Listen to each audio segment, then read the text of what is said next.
সরকারি সব ভবনে সৌর বিদ্যুতের ব্যবহার নিশ্চিত করতে চায় সরকার। এ তথ্য জানিয়ে প্রধানমন্ত্রী তারেক রহমান বলেছেন, সংসদের আগামী অধিবেশনে বিদ্যুৎ সমস্যার সমাধান হতে পারে। বলেন, সংসদ হবে সকল সমস্যার সমাধানের কেন্দ্রবিন্দু। জাতীয় সংসদ ভবনে সৌর বিদ্যুৎ অনগ্রিড রুফটপের উদ্বোধনী অনুষ্ঠানে কথা বলেছেন তিনি। জানিয়েছেন, এর মধ্য দিয়ে বাংলাদেশ পরিচ্ছন্ন জ্বালানি, সবুজ অর্থনীতি এবং আত্মনির্ভরশীল ব্যবস্থায় প্রবেশ করছে। 2030 সালের মধ্যে নবায়নযোগ্য খাত থেকে 10,000 মেগাওয়াট বিদ্যুৎ সরকার গঠনের পরপরই আসে এমন ঘোষণা। তারই অংশ হিসেবে জাতীয় সংসদ ভবনের ছাদে সৌর বিদ্যুতের উদ্বোধন করলেন প্রধানমন্ত্রী তারেক রহমান। এ সময় সরকার প্রধান জানান, আমদানি নয়, বিদ্যুৎ ও জ্বালানি খাতে পরিবেশ বান্ধব, টেকসই ও আত্মনির্ভরশীল রাষ্ট্র হতে চায় বাংলাদেশ। জাতীয় সংসদ ভবনে 1 মেগাওয়াট রুফটপ সৌর বিদ্যুৎ ব্যবস্থার উদ্বোধনের মাধ্যমে আমার মনে হয় একটা বার্তা বোধহয় আমরা স্পষ্টভাবে দিতে পারবো।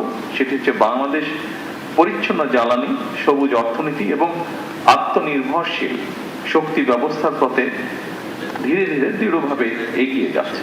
মধ্যপ্রাচ্যে অস্থিরতার জেরে দেশে জ্বালানি ও বিদ্যুতের যে সংকট, তা মোকাবেলায়ও সরকার আন্তরিক বলে জানান প্রধানমন্ত্রী। প্রত্যাশা, সংসদের আগামী অধিবেশনেই মিলতে পারে সমাধানের পথরেখা। বাংলাদেশ আর জ্বালানি খাতে স্বনির্ভরতা অর্জন করতে চেষ্টা করছে।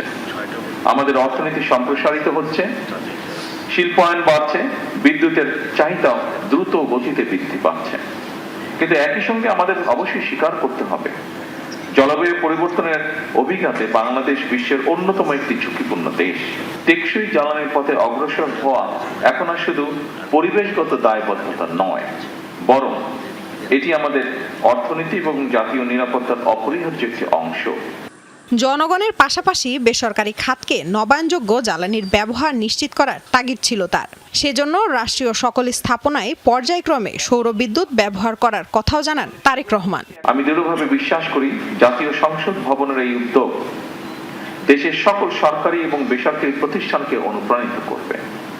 প্রতিটি ছাদ, প্রতিটি প্রতিষ্ঠান এবং প্রতিটি নাগরিক যদি পরিচ্ছন্ন জ্বালানির এই অভিযাত্রায় অংশ নেয়, তবে বাংলাদেশ ইনশাআল্লাহ খুব দ্রুতই একটি সবুজ এবং টেকসই উন্নয়নের মডেল রাষ্ট্রে পরিণত হতে পারে।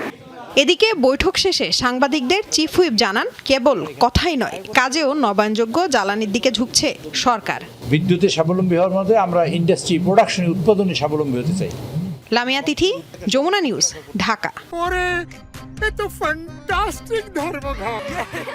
বেস্ট ইনগ্রেডিয়েন্ট ও ইউরোপীয় মেশিনে তৈরি মজাদার কেক ফ্যান্টাস্টিক, যে ফানে সবাইকে টানে।